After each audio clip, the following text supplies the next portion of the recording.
Hi folks, you're with Tassus today, your pushback channel, and thank you for joining this radio audio live stream. In this essay, I'd like to talk about schools for gifted and talented kids. Now, these tend to be sort of in the high school years, but in some cases it can be, say, in the final year of primary school. So say picking kids up from around the time of 10, 11 years old onwards to, well, before they get to university or college. Now, like any prestigious institution, the idea of going to a special school for gifted and talented kids, it's seen as a prize. The social justice wokerati crowd see, well, that's prestigious. That confers status on the people that go there. They are respected by others. Others hold them in awe because they've been selected for these schools. So for the exceptionally talented and bright and clever kids. So what the wokerati and the social justice, we want some of that prestige. We want some of that. Well, why is it that only white kids, white boys are going to that? Why is that? That's racist. It's bad. It's wrong. We need an equal outcome society. So we want to send, black kids. We want to send minority girls. We want to do it. So we want all that. We want all that prestige. All that prestige. We want it shared around equally throughout all people. But wait, stop. That's not a race school. That school is there, or the kids that go to that school are there because they are exceptionally bright and gifted and intelligent and talented. Now, I remember the schools that used to go there. It wasn't just for talented kids who were good at mathematics or something like that. There was that, of course. But I remember there was a girl who was an exceptionally gifted clarinet player. And there was a part of this school that did this clever and talented school that did other lessons, but they particularly looked at catered for kids that had a particular talent. There was another person that went there who I knew who was an incredibly gifted drawing and painting and art, and they could.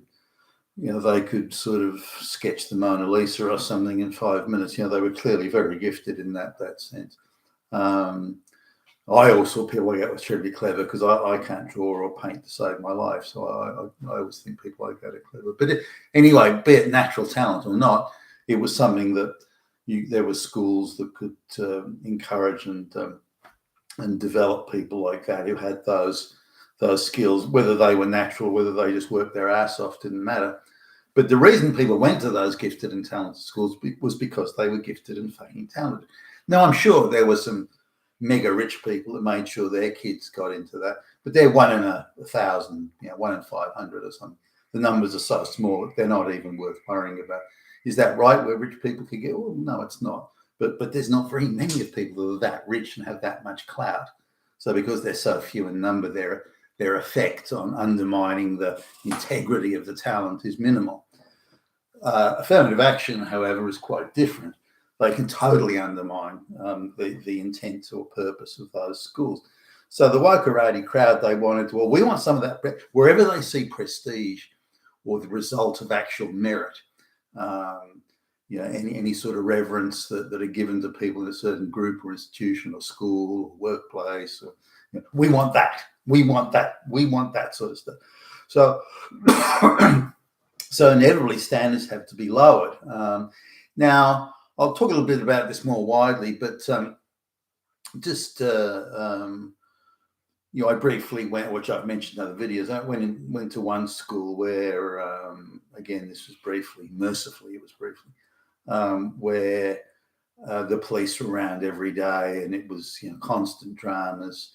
You wouldn't count the amount of fights in the school playground by whether it be just 1 a week or something like that. It was how many per day that had, and there was some incredible thing, kids torturing other kids, and one case, one kid, they try to actually put a rope around a dude's neck and hang him off the parallel bars and kill. This is the sort of thing that was going on at the school. Needless to say, they had the sort of records this school produced was how many kids that went there would go to prison. How many kids got dragged off by the police. How many canings there were a day, as in the corporal punishment that they had in schools in those days. Now that school never produced anybody of note. I went to another school in a much wealthier area, in fact, quite a wealthy area, upmarket area, and it was still a government school, but a wealthy area nonetheless. And if you got a fight in the school playground per week, one per week, it was unusual. I doubt it would have been one per fortnight, even if that. And the academic achievement in the school was quite considerable, and the relative competition as well. So to get into the top class, you had to be pretty good.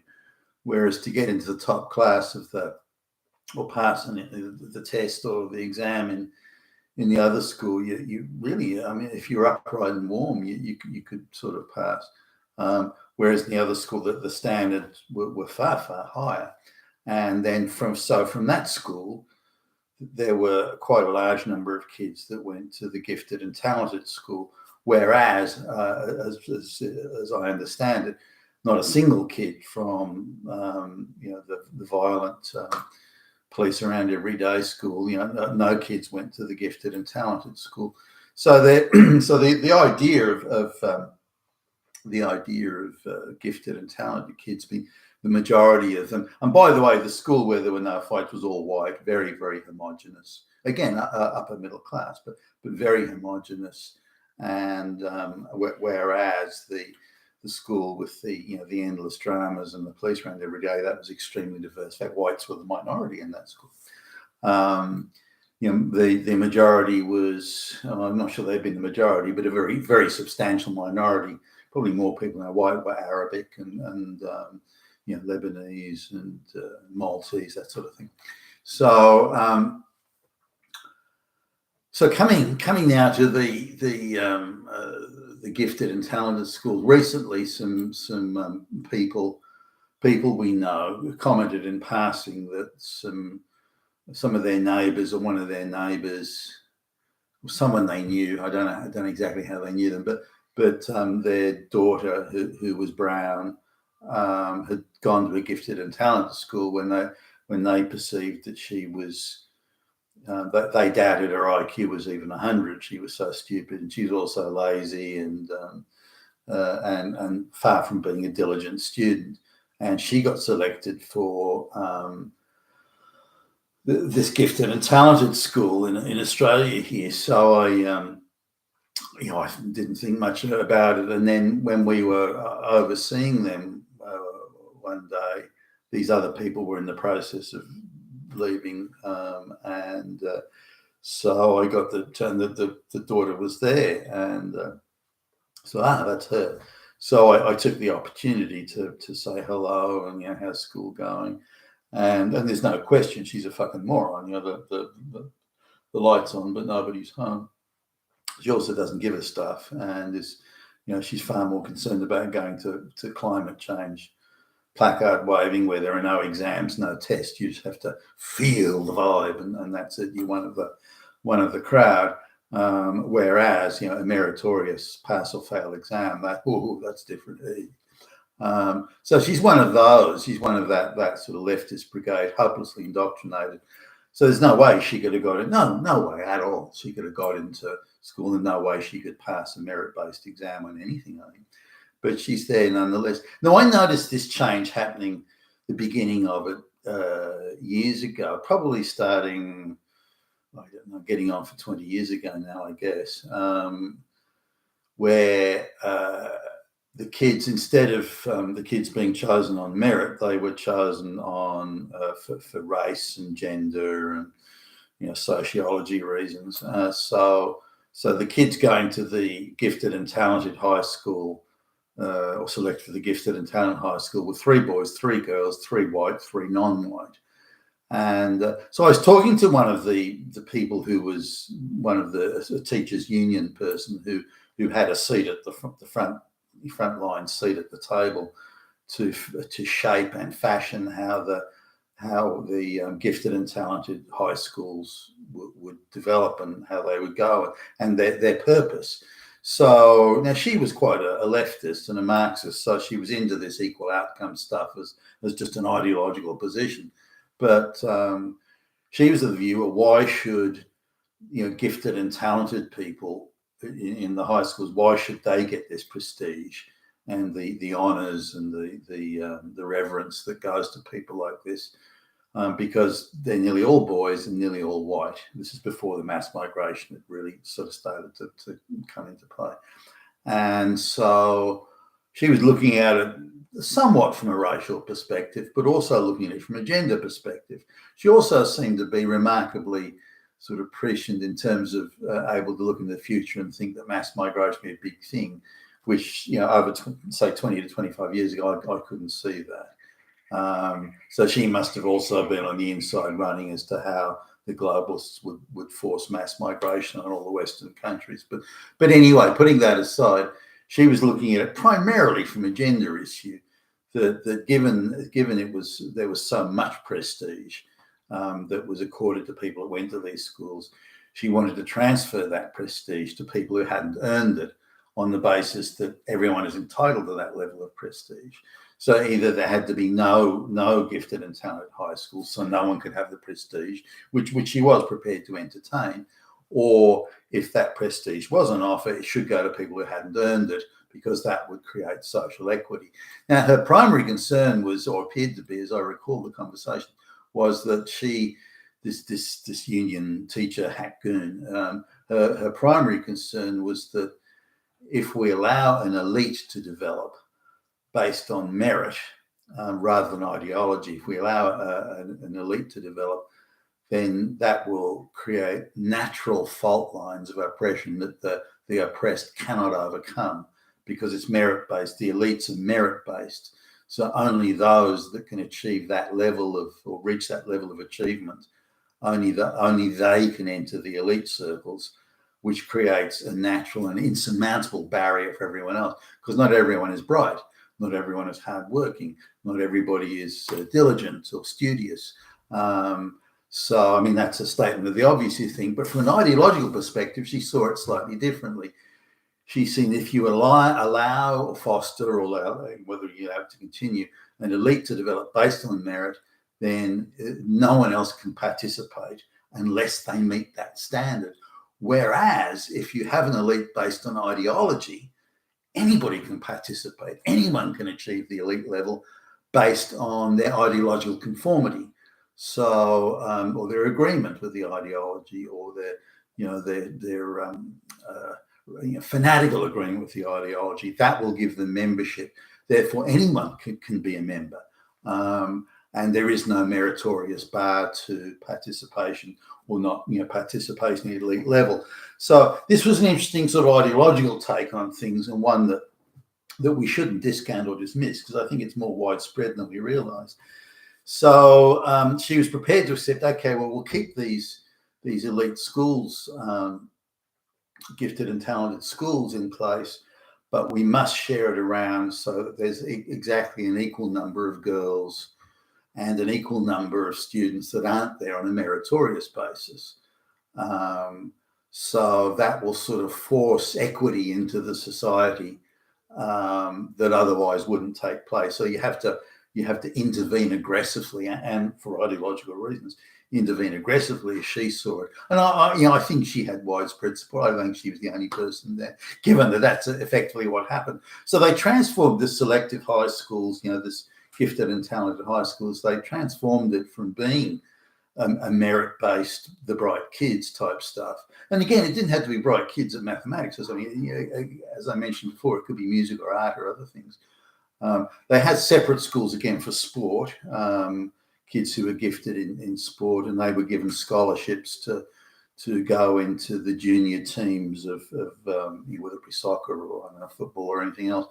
So there were pathways for those kids. But again, it was the basis of gifted. The thing about the sports thing that got me, they only gave those to the gifted and talented kids at sport.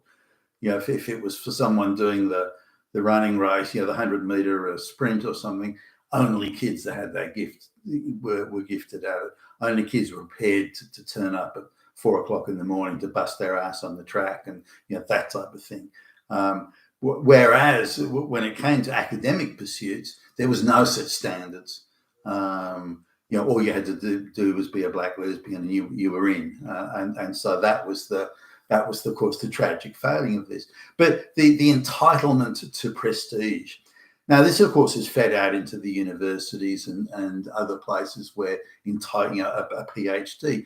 If as a kid, like a young guy at work, first in the workforce sort of thing, or even around college, if you met a PhD or probably more in the workforce, I think, effectively, because you expect to see PhDs in college, but in the workforce, if somebody who's a PhD coming in, a doctor, whatever the fuck, all of us were in awe, because really only 3% of people, 2 or 3% of people had college degrees, and a tiny fraction of those had masters. Then a tiny fraction of those had PhDs. So when a PhD, you knew you were talking to a fucking genius, and they were revered and treated with the accord and respect that people, given so few of them, had achieved that. But they were all white men. There was no one else. They're all white men. That changed a bit as sociology was all around the place. I remember the first PhD of sociology I met that was in the United States. I was still a young guy, I was in my 20s. And I thought she was a fucking moron. I thought, how could you be a PhD? Given that I was used to sort of the white male PhD, and they had to reach an exceptionally high standard to get that, whereas this woman clearly had reached no standard at all to get the PhD. But again, it was in sociology. So, but anyway, this is so the undermining of any institution that confers prestige on the merit-based member of that group, whether it be a gifted and talented high school or whatever. But I looked at the gifted, and I thought, well, after this, I'll have a look at the gifted and talented high school. And they've got a number of like shots of the senior high school kids, on their graduation day, and this sort of stuff, and whereas, they were all white and male, certainly when I was a kid and a young man, now white males are the minority in these schools, even in neighbourhoods that are majority, quite clearly majority white. For example, there's a school in a neighbourhood that would be easily 90% plus white, and yet the white students, the white male students, would be a third of that of the total that are graduating. So clearly that's been bastardized and undermined. But it shows you how standards are lowered, because this maniacal ideological determination to spread prestige around, PhDs, membership of this, select, gifted high school. It doesn't matter. Anything at all that confers prestige on people has the potential to, that the ideological sort of warriors have infiltrated and undermined and destroyed that. So it's now meaningless. So that in their effort to spread the prestige around, they've totally fucked up and undermined every one of these institutions. So now it confers nothing other than whenever I look at somebody, that's an affirmative action, that's a race gender quota person. So no one now has the prestige. So they've destroyed any hope of there isn't any prestige left anywhere. But the important takeaway here is that as this union teacher activist stated, that she believes that a merit-based society creates a natural elite that denies participation to people who are less capable, whereas a society with an ideological elite, whether that's achieved through total destruction of the society, that means that anyone can participate at elite level based on ideological reasons, which has no merit-based pass or fail measure placed upon it. You've been a Tacitus today, your pushback channel. Thank you for listening.